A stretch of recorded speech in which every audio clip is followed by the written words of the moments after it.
Lalu kemudian ada yang bertanya, tauhid yang 3 itu bid'ah karena tidak ada dalil yang menjelaskan tauhid yang 3. Sekarang saya mau tanya, pembatal sholat itu, rukun sholat itu juga, apakah ada hadis Nabi yang mengatakan rukun sholat itu ada 13 atau ada 14? Tidak ada. Itu semua istiqra. Istiqra itu para ulama menganalisa lalu kemudian ditulis. Demikian pula pembatal wudhu ada sekian, syarat sahnya sholat misalnya, apakah ada? Tidak ada. Maka bukan berarti istiqra itu adalah bid'ah. Sebagaimana kalau teman-teman tahu, apakah ada perintah Nabi untuk sholat tahiyatul masjid? Kalau dengan lafaz seperti itu tidak ada, itu istiqra. Ulama kemudian menamai sholat itu tahiyatul masjid.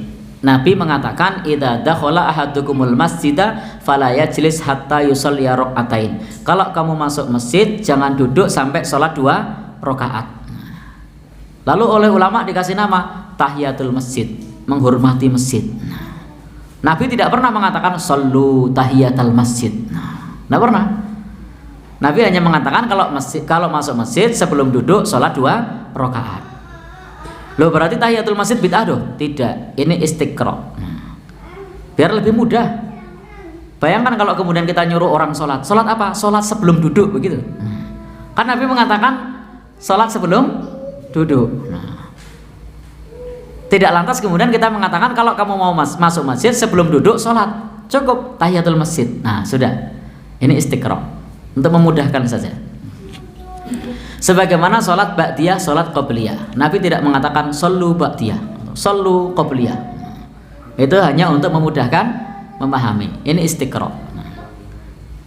Demikian pula mengenai masalah tauhid, uluhiyah, rububiyah dan asma wa sifat. Itu karena memang faktanya ada orang yang dia sudah mengakui rububiyah Allah, tetapi dia tidak memiliki tauhid uluhiyah. Maksudnya bagaimana? Mereka mengakui Allah yang memberi rizki, mereka mengetahui Allah yang memberi hidup, tetapi mereka justru memuja yang lain. Misalnya memuja di Laut Kidul,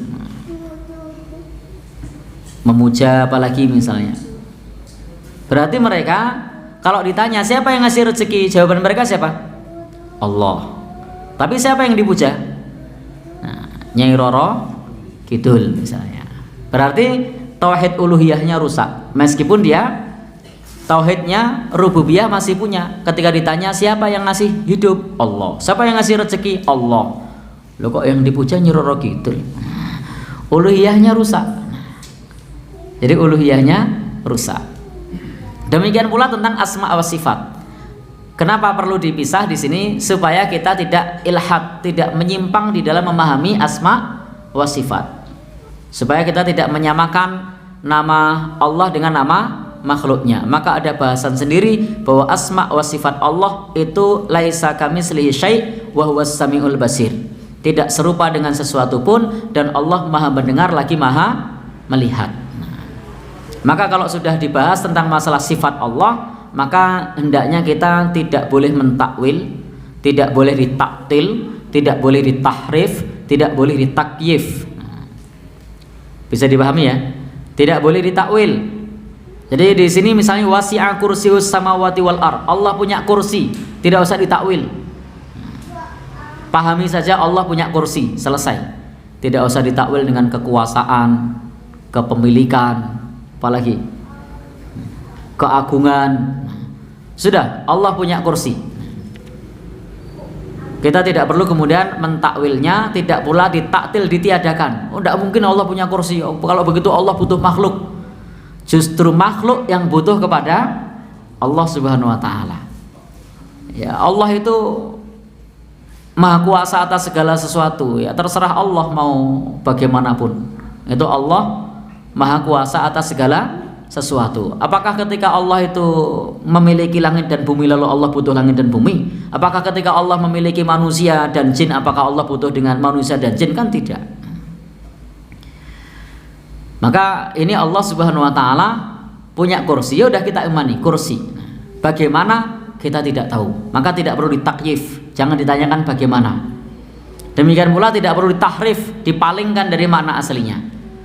Kita meyakini dan mengimani sebagaimana yang Allah maksud, selesai. Jadi kita mengimani dan meyakini sebagaimana yang Allah maksud, bahwa Allah punya kursi.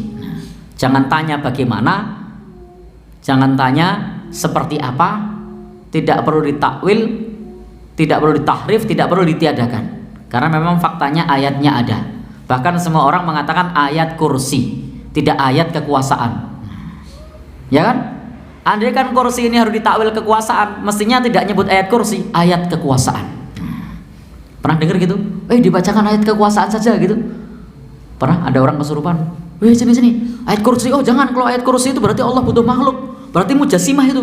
Oh, jangan ayat kursi, apa? Ayat kekuasaan. Pernah dengar gitu? Belum kan? Nah, jadi sudah, Allah punya kursi, selesai. Bagaimana? Tidak tahu. Seperti apa? Tidak tahu. Kita imani sebagaimana yang Allah maksud. Tidak perlu ditakwil.